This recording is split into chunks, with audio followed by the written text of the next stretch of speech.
¿Qué tal amigos? ¿Cómo están? Sean bienvenidos a Momentos. Gracias por estar nuevamente conmigo. Hoy me visita un poeta que conocí primero en las redes a través de sus poemas e imágenes antes que en persona.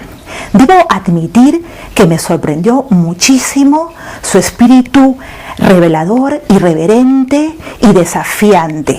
No sé si lo hacía realmente adrede, pero despertó mi curiosidad, y no solamente la mía, sino de muchas otras escritoras, tanto así que cuando nos reuníamos tocábamos el tema y decíamos, pero ¿qué clase de cura es? Me estoy refiriendo a Antonio Praena, fraile dominico, poeta consagrado y galardonado muchas veces en el pasado, prácticamente desde que inició su carrera literaria, y hoy es flamante premio de la crítica andaluza y valenciana 2018 por su brillante poemario Historia de un alma. Gracias por estar aquí, Antonio. Gracias, Elga, por la acogida y por estas palabras de presentación. Pues te lo mereces, te lo mereces mucho, bueno, Antonio. Que sea para seguir trabajando. Claro que sí. Antonio, eres un hombre sensible, empático y comprometido con la humanidad en la vida cotidiana, en el ejercicio de tu misión religiosa, y eso se nota en toda su dimensión en tus libros de poesía. Pregunta de rigor: ¿qué es lo que se manifiesta primero en ti? ¿Tu vocación de servicio a Dios o tu necesidad de expresarte a través de la poesía? Pues yo creo que las dos estuvieron siempre juntas, ¿no? Si nos remontamos un poco a mi vida, ¿no?, y a mi historia, la vocación poética apareció bastante pronto, ¿no? Recordándolo un poco a posteriori, echando la vista atrás, sí, pues como que los primeros poemas aparecieron bastante pronto, ¿no? Y bueno, luego la vocación religiosa pues apareció también, digamos, en la adolescencia, ¿no? Pero siempre ha habido como una voluntad de comunicación, ¿no? O una voluntad creativa que, bueno, en un momento determinado de mi vida se canalizó, pues eso, en la vocación, en el voluntariado, en el servicio a los demás. Y cuando pasó una temporada de estudios y también de experiencias personales, volvió a revertir en lo poético, ¿no? De cara a los demás, pues no sé, depende del ámbito, ¿no? Ahora ya quizá la mayoría de la gente pues conoce por el tema literario más que por el tema religioso, ¿no? Y de hecho luego también incluso gente del ámbito más religioso que a veces ignoraba el aspecto más literario, ¿no? Y bueno, luego cuando se enteran se quedan sorprendidos, ¿no? Pero ahora quizás la mayoría de la gente pues primero conoce la obra literaria, es lo primero que le llega, sí. Y siempre hay sorpresa, ¿no? Siempre hay descubrimiento, ¿no? Para mucha gente sí, ya quizá corre un poco la voz y aparece ya un poco, a lo mejor, pues no sé, en internet y tal, los datos, y como que es más habitual, pero muchas veces sí que ha habido como sorpresa, ¿no? E incluso todavía, aún gente que lo sabe, no da crédito. Sí. Esa pregunta, pero de verdad, cura, pero vamos a ver, pero tú dices misa, pero vamos a ver, pero tú realmente sigues de cura. Sí, las mismas preguntas que me he hecho yo, ¿eh? Las mismas. ¿Qué tipo de sacerdote te planteaste ser, Antonio? ¿Te visualizabas de algún modo? ¿Tuviste un referente al respecto? Bueno, en la adolescencia pensaba que si alguna vez era sacerdote seguiría un poco el camino de San Juan de la Cruz o San Francisco de Asís, es decir, habría elegido una orden religiosa, quizá la de los carmelitas o los franciscanos, ¿no? No la de los dominicos.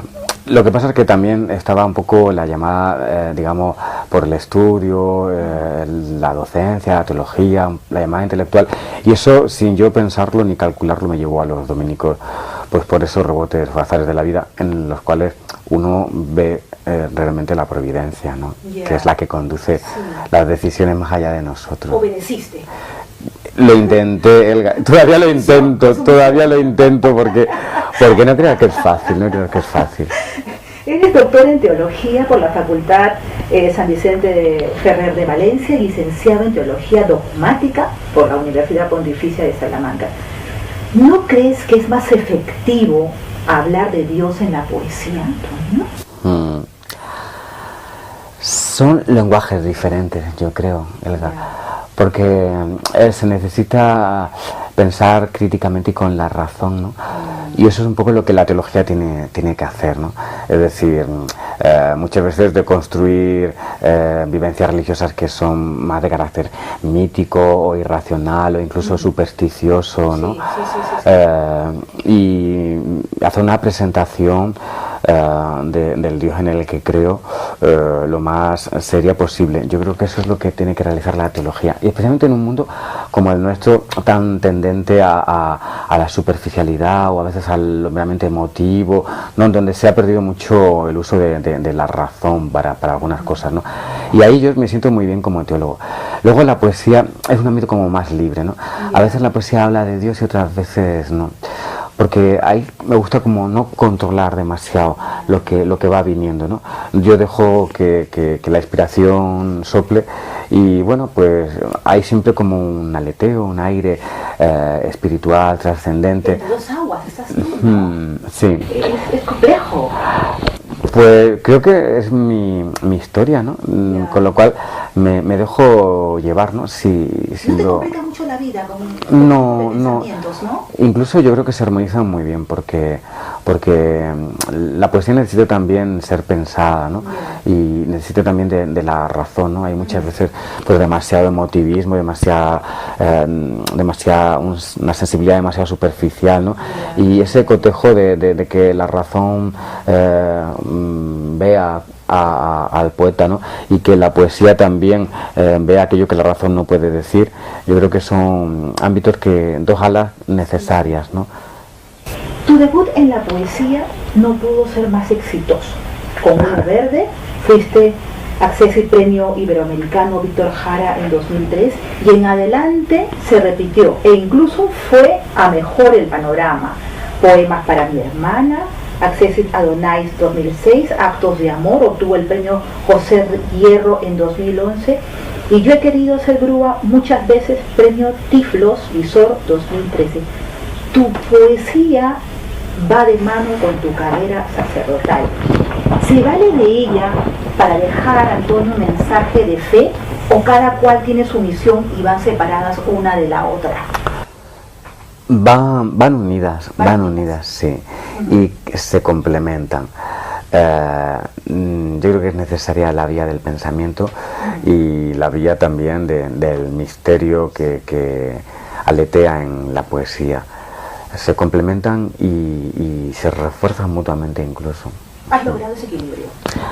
Pues no lo sé, yo la verdad es que me gusta poco así como hacer afirmaciones muy categóricas sobre mí, ¿no? Yo creo que más que nada creo que lo tienen que decir los lectores, ¿no?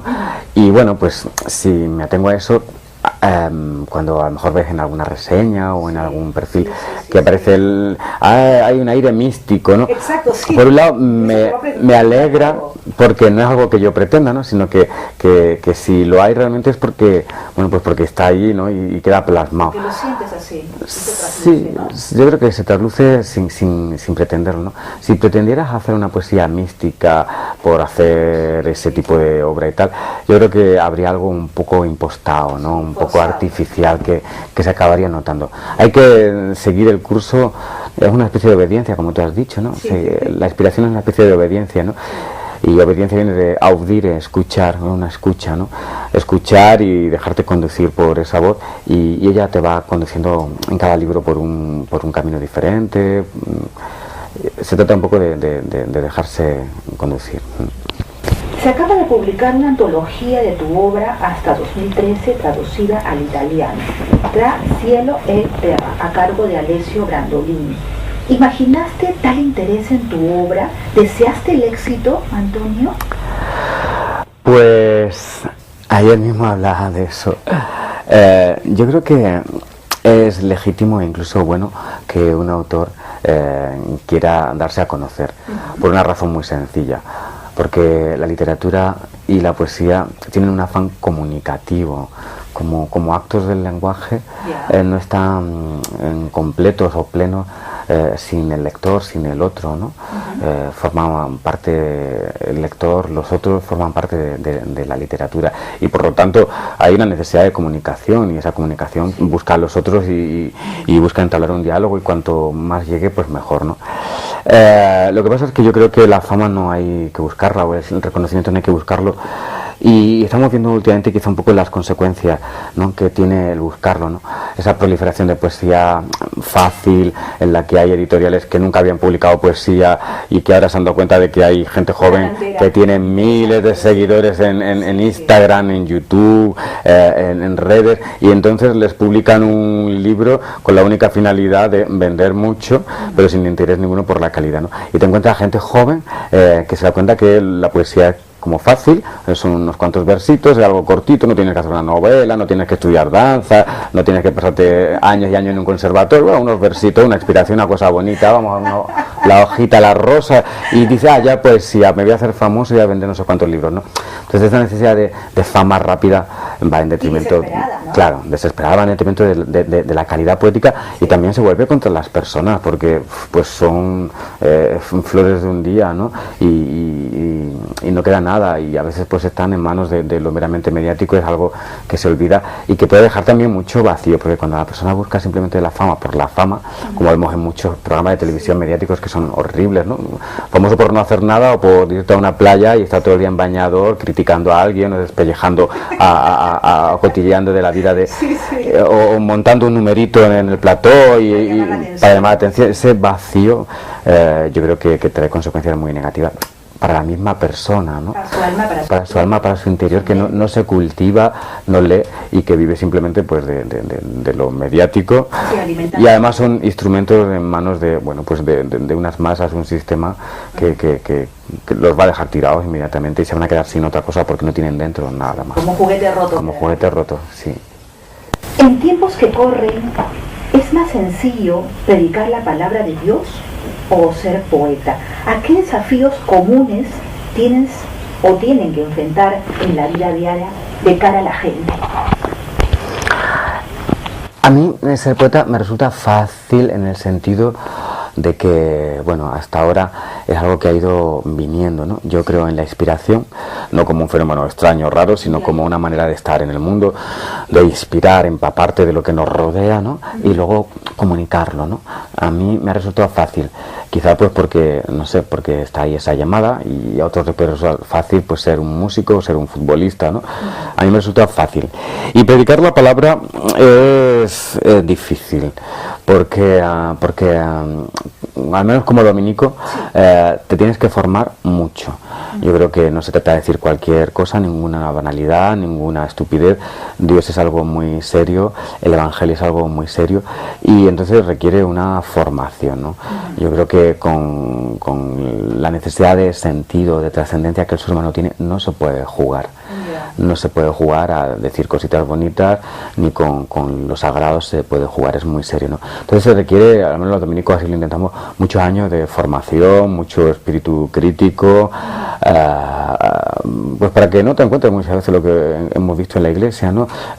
Gente sin vocación que llega a lo mejor al sacerdocio, pues porque es una manera de ser un padre, de encontrar lugar en la sociedad, de situarse, o predicando una espiritualidad pues muy superficial, ¿no?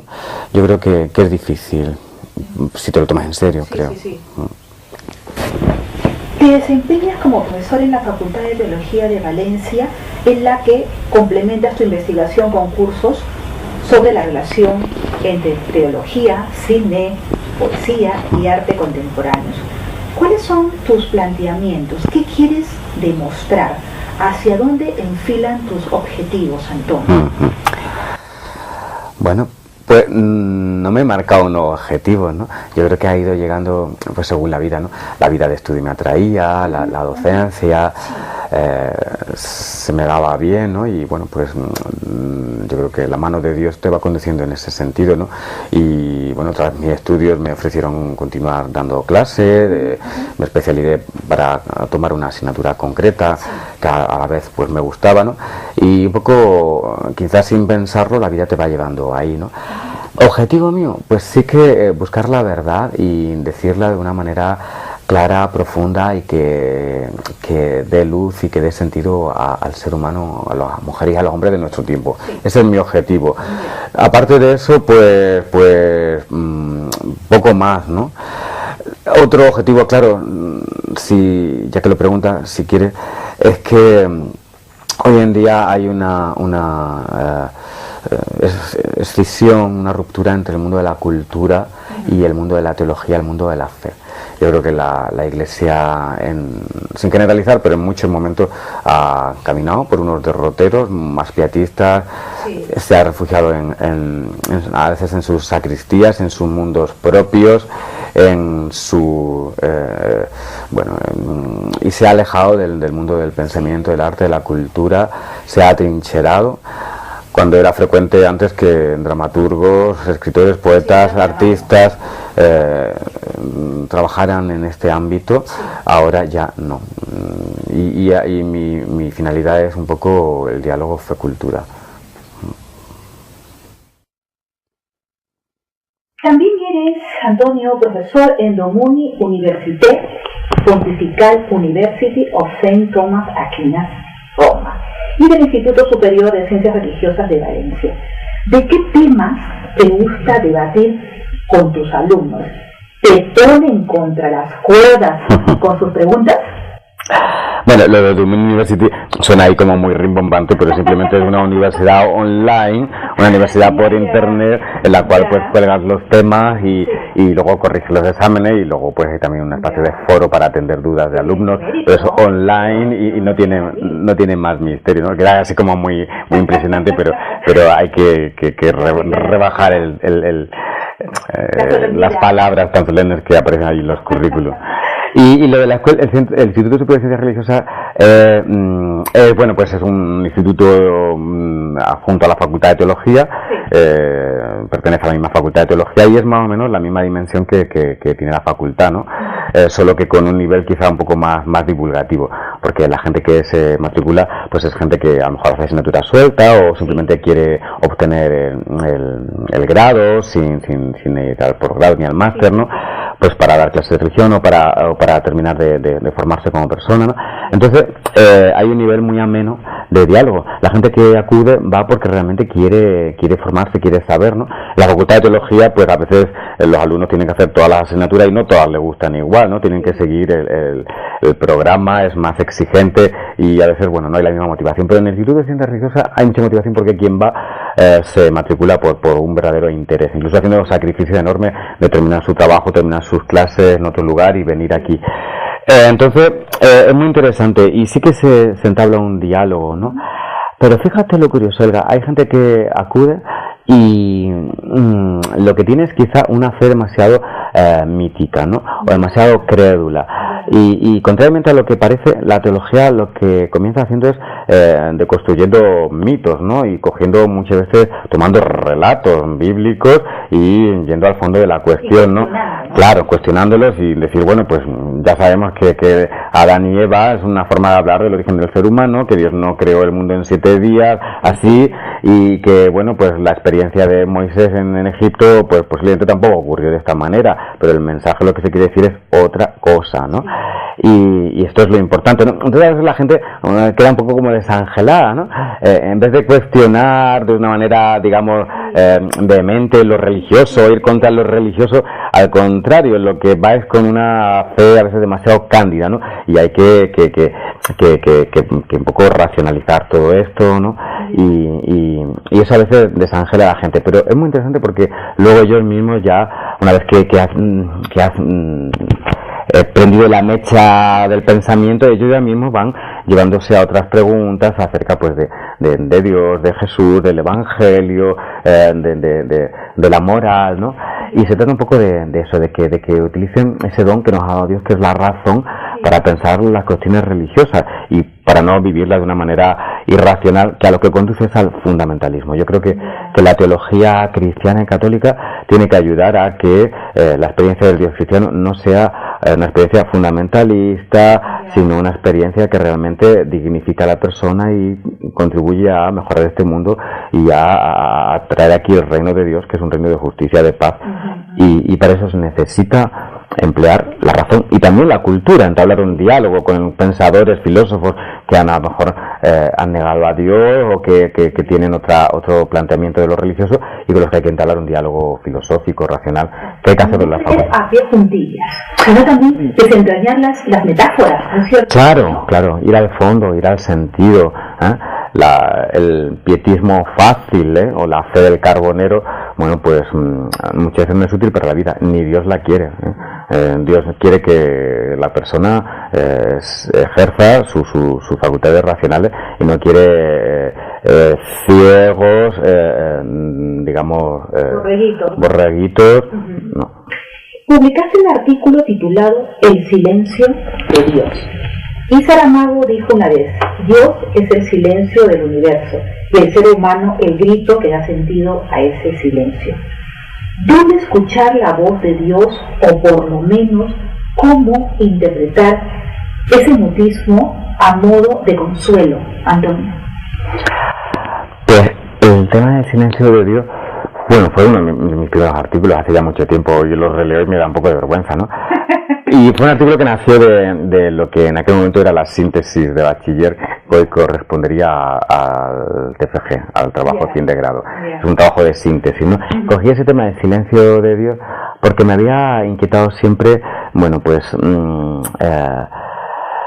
el hecho de que la fe tiene un elemento oscuro que le es esencial, es decir, y en la cual pues muchas veces no escuchamos la voz de Dios, decimos no escuchar la voz de Dios porque hay una especie de silencio que lo envuelve, ¿no? Pero es un silencio necesario, es como ha hecho Saramago, es el silencio que envuelve el misterio, ¿no? Y que pone en marcha la propia fe y la propia búsqueda, ¿no? Entonces, bueno, también quizá hay movido por la literatura, Unamuno, ¿no? Todos esos autores que realmente quieren creer y que encuentran esas dificultades y que van buscando, y a la vez que van buscando van haciendo camino, ¿no? Y van eliminando la fe, aunque nunca se elimine el silencio. Yo creo que fue lo que me llevó a ello, ¿no? Evidentemente, el ser humano busca y Dios es un misterio que nos lleva a buscar toda la vida y no tenemos todas las respuestas, y tener todas las respuestas yo creo que es engañarnos, ¿no? Hay que convivir con ese silencio, hay que escuchar ese silencio, porque ahí se escuchan otras voces que no son solo las preguntas que tú haces, sino los mensajes que Dios quiere dar. Antonio, escuchar esa voz dentro o fuera de uno. Dentro y fuera. Hay en la espiritualidad y en la teología diversas ramas, ¿no? Porque el misterio de Dios se puede seguir por muchísimos caminos diferentes, ¿no? Esa es la maravilla. No te alcanzará la vida. No te alcanzará la vida, ¿no? Entonces lo puedes sentir en tu interioridad, pues desde una perspectiva más agustiniana, más, no sé, también más contemplativa, y lo puedes sentir en tu exterior, es una perspectiva más, digamos, atomista, más racional, ¿no? Es decir, en las preguntas, en el universo, en la ciencia, y lo puedes también escuchar pues en el grito del ser humano, ¿no? En la lucha por la justicia, por la dignidad de la persona, cerca de los que más sufren, ¿no? Ahí encuentras también a Dios. Hay muchos caminos, se complementan. Yo quizá voy a encontrar la vía más externa, ¿no? La vía interna es necesaria, tienes que tener una vía de oración, pero como poeta vivo más inmerso, ¿no? En la realidad, tratando de a la vez encontrar y a la vez mostrar también a Dios en ese mundo. O sea, es una experiencia personal y es válida en cualquiera de tus formas. Como decía León Felipe, Dios tiene un camino para cada uno, ¿no? Y cada uno tiene que encontrar cuál es su camino.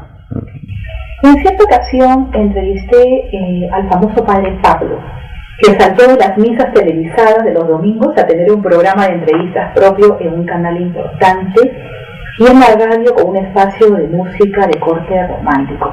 Y me dijo: que la duda no era ausencia de fe cuando le pregunté si alguna vez había sido débil respecto a sus creencias. ¿Lo has sido tú, Antonio? Sin oscuridad, sin silencio, sin duda no hay verdadera fe. Sí. Lo que distingue la credulidad o el fanatismo de la fe es precisamente la duda. La noche oscura de San Juan de la Cruz es esencial a toda fe, ¿no? Lo que hace que sea fe y no pues una ciencia es precisamente ese elemento de búsqueda, porque la fe tiene más que ver con la relación personal con Dios, y una relación personal nunca se agota. Siempre hay algo que no sabemos, siempre hay algo que vamos descubriendo, siempre hay algo que no acabamos de controlar del todo, ¿no? Entonces requiere una búsqueda continua y eso requiere también enfrentarse a nuevas preguntas, a nuevos retos, a nuevos interrogantes. La duda es esencial a la fe. ¿Quiere decir que nos amargamos con Dios? ¿Nos decepcionamos? No. ¿Amistarnos? Mantenemos una relación viva. Yeah. Una relación viva. Y una relación, para que esté viva, tiene que crecer, madurar y atravesar por distintos momentos, ¿no? Si no, sería como una especie de relación, bueno, pues que no avanza, o infantil, ¿no? Sí. Muchos dicen que hay que vivir para contarlo, o para contarlo, como el título de la autobiografía de David García Márquez. Lo digo porque en tus poemas hay padecimiento, desgarro, desconsuelo, dureza y tocar fondo. Has vivido muchas vidas a través de otros, cuentas algo de tu historia, cual ángel que tuvo un desliz, o te amparas a medias en aquello de que el poeta es un fingidor de un fragmento de Fernando Pessoa. Soy bastante partidario de la afirmación de Pessoa, ¿no? El poeta es un fingidor. Y además creo que esa voluntad de encontrar un retrato directo, inmediato del poeta o del literato en cualquier obra es un poco falaz, ¿no? A la vez que intentar también reflejar exactamente nuestra vida en la obra, lo que produce muchas veces es una literatura demasiado sensible o no, demasiado pegada al yo y a veces de poca calidad, ¿no? Esa es mi opinión, lo digo con toda la prudencia y con toda la sencillez que puedo decirlo, ¿no? Entonces, claro, lo importante es saber qué quiere decir eso de que es un fingidor. Yo creo que lo que quiere decir, y como yo lo entiendo, es que la vida entra y la verdad entra, pero para ir a una búsqueda de una verdad, un mensaje o de una obra más allá de lo inmediato, se requiere todos esos elementos, ¿no? Yeah. Se requiere el construir una obra. Un director de cine pues no tiene por qué haber vivido la película que cuenta, o un novelista tampoco. Y al poeta, sin embargo, se le pide que dé acta notarial de su vida, y es un error absoluto, porque bueno, pues entran en el poema las voces, los ecos de la vida de los otros, las lecturas sobre todo, ¿no? La literatura nos da la posibilidad de vivir otras vidas que en nuestra biografía no caben, y entonces bueno, pues nuestras lecturas también entran en los poemas. Y recrea. Claro. ¿El hecho de ejercer el sacerdocio te ha impedido en alguna ocasión ser totalmente libre? Lo digo por tu manera de vestir, por tus fotos en Facebook o por la portada de uno de tus libros. ¿Te han llamado la atención tus superiores, Antonio? ¿Qué tiene mi manera de vestir de extraño? Es diferente, es distinto. Pues yo veo a la mayoría de la gente por la calle vestida como yo, ¿no? Lo que es diferente es vestirse de negro, creo. Bueno, quizás porque nosotros, yo como latinoamericana, estoy acostumbrada más al sacerdote tradicional, ¿no? El clériga o el... Sí, mejor en Latinoamérica hay muchísimos sacerdotes que no son así. Lo que pasa es que quizá pensamos que solo son sacerdotes los que vemos vestidos así, y a lo mejor vemos muchos sacerdotes por la vida. Yo encontré en BlaBlaCar conductores absolutamente normales, y resulta que he descubierto después que eran sacerdotes cuando llevábamos 2 horas de viaje. Ya está cambiando. Bueno, no, esto no está cambiando, pero yo creo que en la dirección inversa. Es decir, de los años 60 a los años 70, muchísimos sacerdotes vivían como seres normales, ¿no? Quizá a partir de los 90 ahora hemos vuelto a un nuevo conservadurismo, y lo que estamos viendo es que hemos visto que en muchos seminarios y muchos movimientos se ha vuelto a vestir de negro y demás, pero al contrario, no creo que la vida esté cambiando en ese sentido, con todo respeto, en la dirección de que, bueno, pues ahora ya los curas visten. No, los curas vestían así en España, años 60, los años 70, y estaba mucho más implicado en la sociedad, en temas sociales, en la universidad, como sociólogos, como filósofos, como matemáticos, en el mundo de la cultura. Lo que se ha dado es una involución. Y eso lo notamos en la Facultad de Teología, en los seminarios, ¿no? Y bueno, pues ocurre en la Iglesia y en la vocación. La paloma, el Espíritu Santo. Quizás sea una gaviota. Una gaviota, es una gaviota desde aquí. Sí, que lo vemos, ¿no? Lo religioso es reflejo también de la sociedad que vivimos. Y en la sociedad que vivimos hay una reacción, pues no la vamos a llamar ni conservadora ni nada, ¿no? Por no utilizar etiquetas, pero sí que lo que contemplamos en Estados Unidos con Trump, en muchos lugares de Centroamérica con el resurgir de la ultraderecha, en Hungría con políticos xenófobos, ¿no? En Italia con la unión sobre el populismo de extrema izquierda y de extrema derecha. Es decir, yo creo que eso es una realidad, ¿no? Y se refleja en la Iglesia y hay movimientos no conservadores. Yo me considero, mi referente es Jesús de Nazaret, que era un ser normal, un hombre entre los hombres. Antonio, nuevo, nacido en Nueva Zelanda. ¿Eres totalmente libre en el ejercicio de tu carrera sacerdotal? Sí, absolutamente, muy libre. Y de hecho a mí mi sacerdocio me da alas, me da libertad. Imagina, Elga, que estuviera casado y tuviera 3 hijos, 4 hijos, ni tendría el mismo tiempo, ni las mismas fuerzas, ni la misma libertad de movimientos, ¿no? Y en realidad el sentido de la castidad y del voto de castidad es ese, el ser libre para entregarte a otras personas de una forma no exclusiva. Yo no tengo ataduras económicas en ese sentido, no tengo que vivir para ganar mucho dinero, al contrario, vivo también pues pobre, no tengo nada, lo que tengo es común de mi comunidad, y eso te da mucha libertad. La pobreza te da mucha libertad, la obediencia también te da libertad, porque muchas veces pues la obediencia es escuchar la voz de Dios y dejarte llevar por ella, ¿no? Que habla también pues a través de las circunstancias de la vida de los superiores, ¿no? De que ahora pues conviene que des clases en la facultad o vas a dar esto, pues muchas veces es una manera de la vida de conducirte. Y la castidad, al contrario de lo que piensa mucha gente, no puede ser una realidad castrante, sino que tiene que ser una posibilidad para la caridad. Y en ese sentido te debe dar alas. Si eres una persona amargada, reprimida, con una relación negativa con tu cuerpo, incapaz de querer, de acercarte a abrazar a los demás, no eres una persona casta. Lo que eres es un reprimido o una persona que no vive la dimensión del amor y del afecto. Una libertad sin excepciones, o hay algo que se te niega. No, nada. Yo he elegido en ese sentido seguir a Dios, ¿no? Y el mismo Dios yo creo que me ha llevado a la poesía, con lo cual lo que siento es que me ha ido como dando alas, como empujando. Voy más allá. Sí. ¿Te has enamorado? Claro. El ser humano tiene que enamorarse, Elga.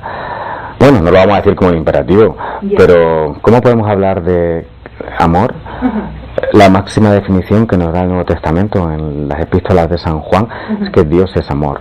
San Agustín habla de Dios como amor desde la experiencia del amor.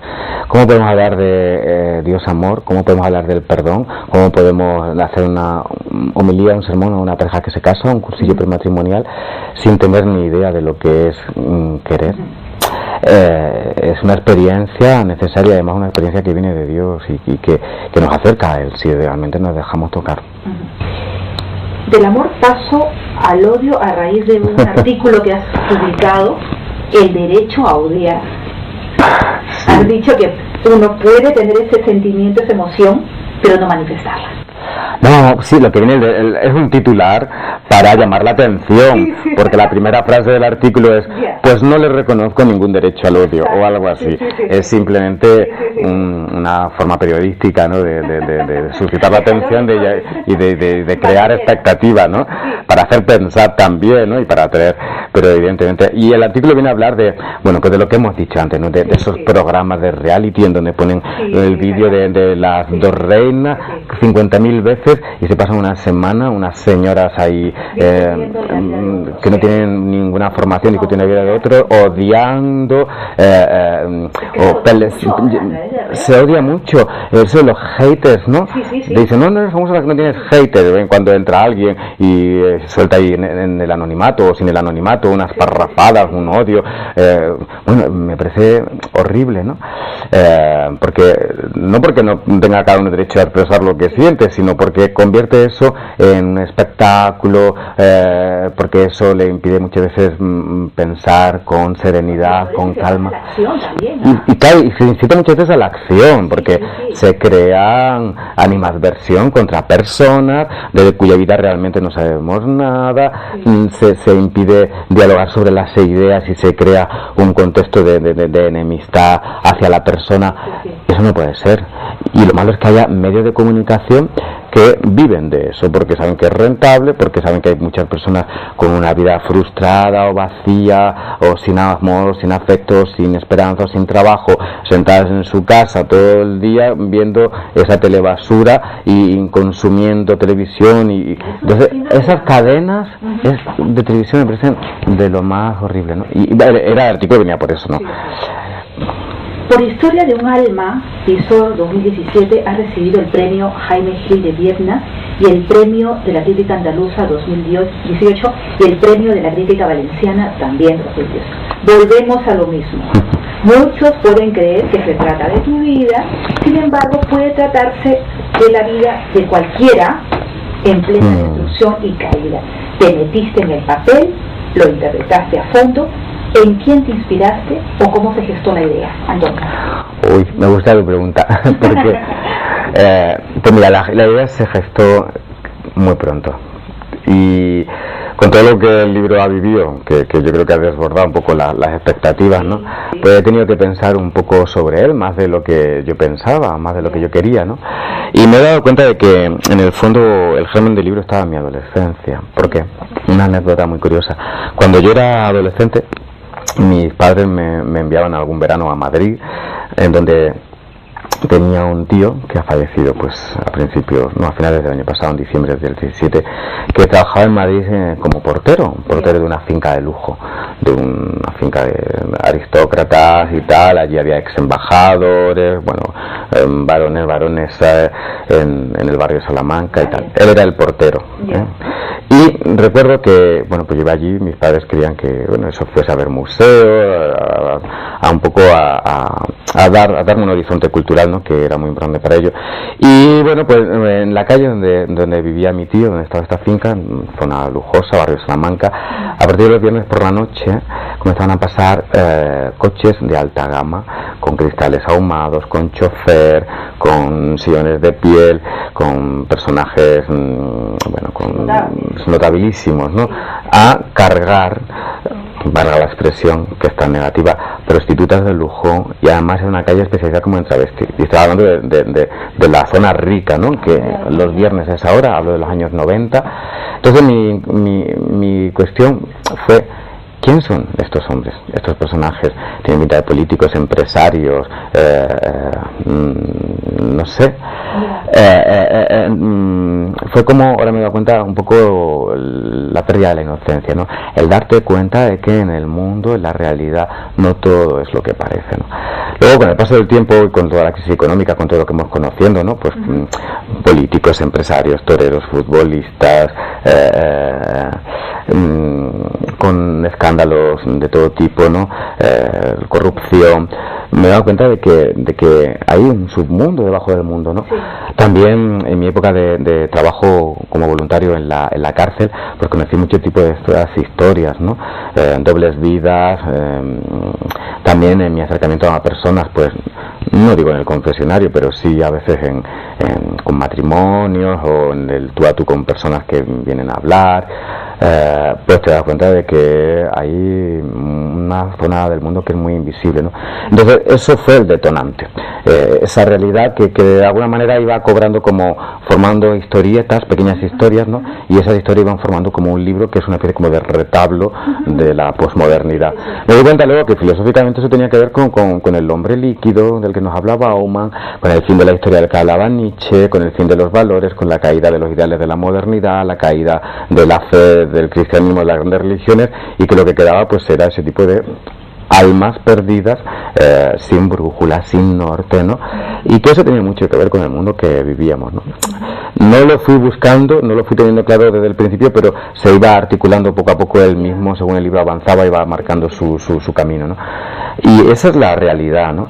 Y luego, pues, saqué mucho del cine, ¿no? El personaje de Jet Gambardella, de la película de Gran Belleza, el personaje de American Psycho, ¿no? Este ejecutivo de bolsa, que es en realidad una especie de psicópata y tal, ¿no? Esta película personada por DiCaprio también, que está basada también en la biografía de otro especulador de bolsa, ¿no? Y que son reales, ¿no? Y que están ahí. Fueron ya perfilando un poquito el personaje protagonista del libro. Se iba desarrollando en el tiempo, iban almacenando la información, los datos, todo. Claro, ¿no? claro. Iba configurándose, iba en buena historia. El libro muy documentado, porque incluso aparecen pues marcas de corbata, ¿no? De coches. Sí. Hay algunas escenas sacadas incluso de estos programas de realidad, de documentales, de callejeros que se meten en ciertos barrios. Sí. Incluso las calles, las direcciones, están sacadas de la realidad, ¿no? A veces me decía, el otro día con un periodista de moda, ¿no? Del Icon del país, dice, a ver, hasta las corbatas silban. Dice, sí, digo, sí, es que me he ido documentando, he ido viendo y bueno, claro. Realmente. Se intenta definir tu poesía como mística humana, en la que nada es ajeno a la vida y que muestra en carne viva nuestra imperfección.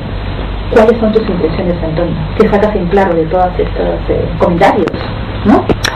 Pues, hombre, me hace mucha ilusión cuando mencionan lo de mística, ¿no? Porque ya digo, la mística no se debe buscar, el místico no busca la mística, el místico busca a Dios y luego viene la mística. Buscar la mística como buscar experiencias raras, extrañas, es un autoengaño, ¿no? El místico no busca ser un místico, busca a Dios y punto. Y la mística es lo que ocurre sin que él mismo ni lo controle, ¿no? Entonces yo no creo que sea un místico, yo soy un hombre muy imperfecto, muy pecador. Lo que pasa es que, bueno, la gente ve que en los libros, incluso en los momentos más oscuros, ¿no? En los poemas más oscuros o más escabrosos, hay un aliento de buscar otra cosa y de otra realidad. Y eso es cierto, o sea, eso está ahí, ¿no? En mis poemarios está, ¿no? Incluso en los poemas de desamor o en los poemas más sociales hay un aliento de otra cosa, ¿no? Y el libro lo marca muy bien. Yo creo que hay una cita de Cyprian Norris que dice que incluso cuando el artista escudriña en las miserias humanas se está haciendo eco de la expectativa universal de redención, es decir, conocer al ser humano es una forma de buscar lo mejor del ser humano y también de buscar a Dios, ¿no? Algunos, inclinándose ante tu poesía, han llegado a manifestar que a la hora de escribir Historia de un alma estuviste alumbrado por San Juan de la Cruz. Frente a todo esto, ¿cómo mantienes a raya el ego? ¿Has sucumbido en algún momento? Sí, he sucumbido, pues evidentemente pese a mí, en el sentido de que quizá a veces me expongo demasiado en las redes, no pongo demasiadas cosas y eso es bueno, pero es que tienes una presentación, un acto, pues lo pones, una foto, pues la pones y bueno, como es algo, ¿no? que la gente más joven lo vive de otra forma, es como una especie de relación con las redes en la cual pues bueno, pues vas ahí mostrando tus cosas. Bueno, no sé, a lo mejor debería guardar más silencio. Yo no me creo nada de eso, o sea, yo creo que yo no creo que sea ni San Juan de la Cruz ni nada de esto. Al contrario, yo simplemente lo que desearía es como que ahora pudiera volver al silencio, ¿no? A volver a escribir, emprender otra aventura. ¿Con el éxito? No, el éxito, no hay. La poesía, tú sabes, Elga, que no hay éxito, ¿no? Porque somos muy poquitos, ¿no? Y nos leemos entre nosotros y ni es mediático, ni vende cosas. Sí, bueno. De tu obra, sí, bueno, es interesante. Quizá a veces sí que está un poco estresado, agobiado, ¿no? Porque ha ocurrido cuando yo no esperaba y después de un premio ha venido otro y pensaba, bueno, pero si esto ya ha acabado y luego... Y bueno, pues da un poco estresado, pero no, que va... Nada, sucumbí en el sentido, bueno, de que a veces te expones demasiado en redes o muestras más cosas, pues porque han ido ocurriendo y lo vas compartiendo, pero poco más, ¿no? Agradeces esas frases, ¿no? Que yo creo que el texto que has leído es de una de las actas del jurado, de un jurado. Y bueno, pues hombre, sí que que hay una búsqueda, ¿no? Y que eso está ahí, ¿no? Y que, bueno, San Juan de la Cruz la emprendió con su lenguaje y en su contexto, a su manera, y que yo lo emprendo pues en mi mundo de otra forma, ¿no? 5 siglos después, pues los caminos y los lenguajes son otros. La poesía puede servir de tabla de salvación, tanto como creer en la divinidad, Antonio. Yo creo que no, Ela. No, porque, a ver, no creo que nada pueda suplir aquello que es la última aspiración del ser humano, ¿no? Que es un Dios amor, y que es el encuentro con un Dios personal. Yo creo que nada lo puede suplir. ¿Y los ateos? Los ateos, lo que pasa es que todos vamos agarrándonos a distintas tablas, ¿no? Yeah. Es decir, lo importante es que esas tablas no sean la última tabla, sino que nos lleven a una isla, ¿no? Entonces un ateo, y la mayoría de mis amigos son ateos, lo tengo que decir, porque incluso la gente que más quiere y que más me quiere son ateos de otras confesiones, y me siento tan feliz de tenerlo. Pues algunos pues emplean su vida, ¿no? En la lucha por la justicia, por la dignidad humana, o de una manera política, o de una forma de voluntariado. Otros pues lo hacen desde la espiritualidad, ¿no? Pero yo creo que todo debe llevarnos a un encuentro personal con un Dios, incluso a un ateo, a una experiencia de amor que es la que realmente nos salva, ¿no? Y la poesía pues es una buena tabla de salvación, pero creo que es solamente una tabla para no naufragar del todo, y que a lo mejor pues te puede llevar más certeramente, o te puede llevar más cogido que otras tablas, ¿no? Pero no creo que haya que absolutizarla como lo último, ¿no? Yo creo que todo es un medio y un camino. Antonio, me da gusto haberte tenido momentos, te he estado siguiendo desde el año pasado, se retrasaba esto, pero ha sido realmente un placer al final hemos podido conocer tu trabajo, y como digo siempre, nos encontraremos en el camino. Estamos en el camino, y gracias por encontrarme y dejarte encontrar también. Gracias, Antonio. Voy a leer del último libro de Historia de un alma, un poema más cortito, titulado Graffiti. ¿Quién sostiene este mundo? No son los tipos como yo, trajeados, erguidos y con clase. Quizás esas mujeres con carritos de rafia, que son feas y gordas y visten chaquetitas con pelusas. Quizás las que consuelan los peores 25 minutos en la vida de alguien que ignoramos. Dios es negra. He visto en un graffiti sobre el muro de un taller de desguace. Me he reído. Si vamos a ponernos trascendentes, añadamos que es calva y que está en paro. Ya lo dijo Aristóteles. No siempre la verdad resulta bella. Pero Aristóteles no existe. Tan solo es un consuelo de afligidos. Un invento de Grecia. Y un último poema, bueno, pues en donde se recoge el juego al que el libro nos invita, ¿no? El juego de escuchar a un personaje que va a decir las cosas precisamente contrarias que buscamos y que incluso pensamos, ¿no? Está al final del libro, y bueno, de alguna manera invita a repensar todo lo leído anteriormente, ¿no? Desde otra óptica. Se titula Querido lector. Pues querido lector, veamos cómo acaba todo esto. Te lo voy a decir por si aún no lo sabes. No hay una muerte repentina, nadie descubre al fin su alma, ni se enciende una luz, entre otras cosas, porque al placer le basta su luz propia y al pecado su sombra le es benigna. ¿Te decepciona un arte así? Lo siento de verdad, lo siento mucho. Lamento tu candor al otorgar a la belleza propiedades salvíficas. Esta es la historia de un tiempo y es la historia de un mundo que ocurre más acá de tu mirada hambrienta de emociones humanistas. ¿Te has creído este libro? ¿Existe el personaje que aquí escribe? La indignación es pura hipocresía. Desde Aristóteles a Bátimo, ningún filósofo ha negado que la felicidad es el motor de la existencia. Nietzsche, más loco y más sincero, lo ha llamado placer. Y Bacon ha añadido a ese placer profundas dosis de tortura. ¿Cambió la vida de alguien un poema? ¿Quizá una sinfonía? ¿La luz estrepitosa de Sorolla, por citar un extremo? Posiblemente sí, pero duró tan poco. La vida se redime entre las sábanas sobre las que vaciamos nuestro cuerpo, derramándolo en otro que se lo bebe gramo a gramo. Y puestos a elegir, yo al menos reconozco mis instintos henchidos de vigor y precios elitistas. Todo tiempo es un hombre, y quien no ha sido un hombre de su tiempo, al menos un instante. Quizá el problema es ese, los instantes. Si no existe la historia, ni hay tampoco un origen, si nadie nos aguarda al fin del mundo, si en ningún corazón perduraremos, y cosas del estilo de estos versos condicionales, cursis y ripiosos, ¿por qué te escandaliza que alguien firme poemas como este? Palabras que jamás cambiarán nada. Esto fue todo por hoy, amigos. Espero que hayan disfrutado de este gran personaje, un poeta, una persona, un ser humano dedicado a los demás y transmitiendo esa dulzura, ese poderío y esa gran humanidad que es, pues, Antonio Praena.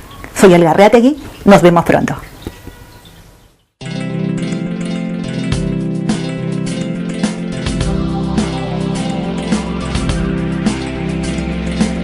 Si alguien te dice que existen verdades eternas, hombres infalibles, no le creas, no le creas, no le creas. O que tu vida es escrita sobre algunas cartas o allá en las estrellas.